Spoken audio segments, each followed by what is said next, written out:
ઉપલેટા તાલુકાના શિક્ષિત અને સમૃદ્ધ ગામ ભાયાવદરમાં છેલ્લા ઘણા સમય થતાં હલકા રાજકીય માણસો દ્વારા સમાજના નામે ઉશ્કેરી કરી અન્ય સમાજ સાથે વર્ગ વિગ્રહ ઊભા કરવા, પત્રિકા મેસેજ દ્વારા ખોટી વાતો કરવી જેવા અનેક નાના મોટા બનાવોને પોતાના વ્યક્તિગત ઇસ્યુને ગામના ઇસ્યુ બનાવી પોતાનું રાજકારણ ટકાવવા નીકળેલા નેતાઓને ગઈકાલે શહેરની સાણી અને સમજુ પ્રજાને વેપારીઓએ ઝાકરો આપી રૂક જવાનો સંદેશો આપી શહેરની બજારો ખુલ્લી રાખી હતી। સાંજે પાટીદાર આગેવાનો દ્વારા બોલાવેલી મીટિંગમાં શહેરના મોટાભાગના સમાજના પ્રમુખો હાજર રહી છાસવરે ગામને બાનમાં લઈ બે સમાજ વચ્ચે વર્ગ વિગ્રહ ઊભો કરનાર લોકો સામે ભારે આક્રોશ ઠાલવ્યો હતો।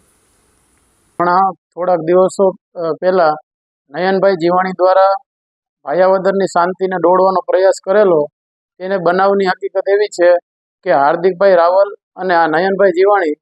એના દ્વારા નયનભાઈ જીવાણી દ્વારા મેસેજ નાખેલો, એનો જવાબ હાર્દિકભાઈ દ્વારા આપેલો, પણ આ નયનભાઈ જીવાણીને ન ગમેલા એટલે એને હાર્દિકભાઈ રાવલ બ્રહ્મ સમાજમાંથી આવતા હોય અને આ સમાજ નાનો સમાજ હોય તો તેના બ્રહ્મ સમાજના પ્રમુખને ફોન કરી અને ધમકીઓ આપેલ અને જાનથી મારી નાખવાની હાર્દિકભાઈ રાવલને ધમકી આપેલ। અને આ બાબતે હાર્દિકભાઈ રાવલ બજારે નીકળેલા ત્યારે તેને રસ્તામાં રોકી અને એન તેન પ્રકારે ગાળો આપી અને મારી નાખવાની ધમકી આપી અને ટોળું ભેરું થઈ અને હાર્દિકભાઈને ઉપર હુમલો કરેલ। તો હાર્દિકભાઈ રાવલે ભારતીય જનતા પાર્ટીના આગેવાનોને બોલાવેલા અને તે આવી અને મામલો થારે પાડેલો। પછી અતુલભાઈ વાછાણીએ ત્યાંથી ઇન્દ્ર વિજયસિંહ ચુડાસમાને ફોન કરેલો અને તે પણ આવી અને બધાને સમજાવટ કરેલી, પણ જે બનાવ બનેલો તે બનાવને ઉલટું કે પોતાની અંગત અદાવતને સાઈડમાં રાખી અને તેને ઇન્દ્ર વિજયસિંહ ચુડાસમા ઉપર ખોટી ફરિયાદ દાખલ કરેલી અને આ આખો રાજકીય રંગ આપી દીધો અને ક્ષત્રિય વર્સિસ પાટીદાર કરી અને પોતે આખા ગામની શાંતિ દોડતા હોય તેવું વર્તન કરેલું અને ગામમાં બંધનું એલાન જાહેર કર્યું। પણ આ ગામના વેપારી મિત્રોએ અને 18 વર્ણના લોકોએ આ બંધને જાકારો આપી અને આ બંધનો ફિયાસ્કો કરી નાખ્યો। પછી 18 વર્ણે શાંતિ સમિતિની બેઠક બોલાવી અને 18 વર્ણ મળી અને આ ગામની શાંતિ જળવાઈ રહે અને આવા લોકોને ઓળખી રહેવા માટે સંકલ્પ કરેલો। હું ભાયાવદર નગરપાલિકા પ્રમુખ રેખાબેન સિણોજીયા, જે નયનભાઈએ આજે ભાયાવદરની અંદર જે મેટર બની હતી એના અનુસંધાને ભાયાવદર બંધનું એલાન આપ્યું હતું, તો ભાયાવદરની જનતાએ તેમને જાકારો આપ્યો છે, એમાં એ નિષ્ફળ રહ્યા છે પૂરેપૂરા। અને આજે મેં ભાયાવદરની લોહાણા સમાજની અંદર શાંતિ સમિતિની બેઠક બોલાવી હતી, એમાં પણ 18 વર્ણના બધા સમાજના ભાઈઓ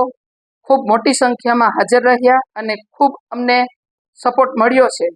તો હું ભાયાવદર નગરપાલિકાના પ્રમુખ રેખાબેન સિણોજીયા તરફથી હું ભાયાવદરની 18 વર્ણના ભાઈઓનો ખૂબ ખૂબ આભાર માનું છું ને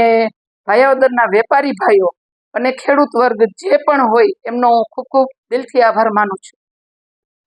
મારું નામ મીરાભાઈ રબારી છે, હું ભાયાવદરનો રહેવાસી છું। જે ભાયાવદરની અંદર ઘટના બનેલી છે તેની સત્ય હકીકત હું હાજર જ હતો ત્યારે, અને હું ને હાર્દિકભાઈ જ્યારે હું ઘરેથી આવ્યો જમીને બહાર નીકળો ત્યારે હાર્દિકભાઈ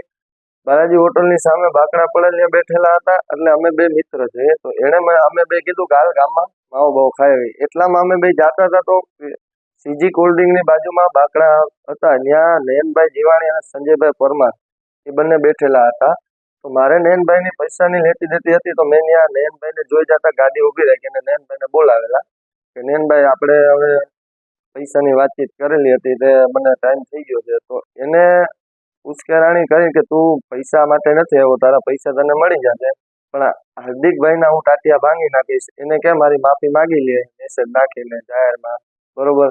એટલે મેં કીધું સત્ય ઘટના શું છે નયનભાઈ, મને કાંઈ ખ્યાલ નથી, આ બનાવ શું બન્યો છે તમારો એ, અને હું મારા પૈસા માટે જ આવ્યો હતો, મને હાર્દિકભાઈનું કે તમારું શું મેટર છે એ હકીકતમાં કાંઈ ખ્યાલ છે જ નહીં। અને ભાયાવદરની અંદર જ્યારે બનાવ બન્યો ત્યારે ટોળા ઉમટી પડેલા હતા, કેટલા ત્યાં એના લોકો હતા, એના મિત્રો હતા, તે બધા હાથે હતા। ત્યારે હું સમજાવતો હતો કે નયનભાઈ આ બ્રાહ્મણનો દીકરો છે, આ નાનો માણસ છે, તમે આને આવી રીતના ટાટિયા ભાંગવાની વાત ન કરે, બરોબર. સમાજમાં ખોટો ભય ફેલાઈને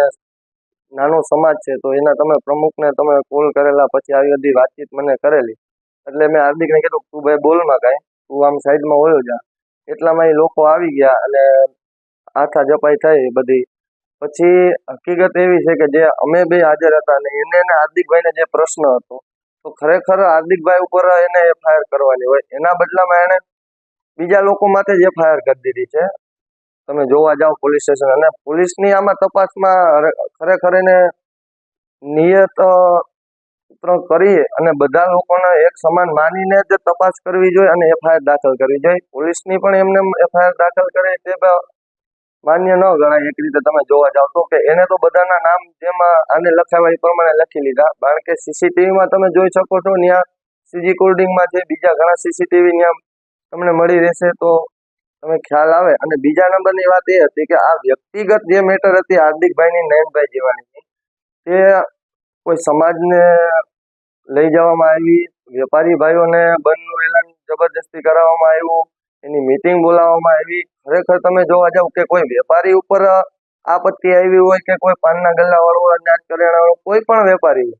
એની અંદર જો એને કોઈ પ્રોબ્લેમ થયો હોય, એને કોઈ માથાકૂટ, એને કોઈ માર્યું હોય, આ તે એવો બનાવ બન્યો હોય, તો એનામાં અમે 100% ભાયાવદર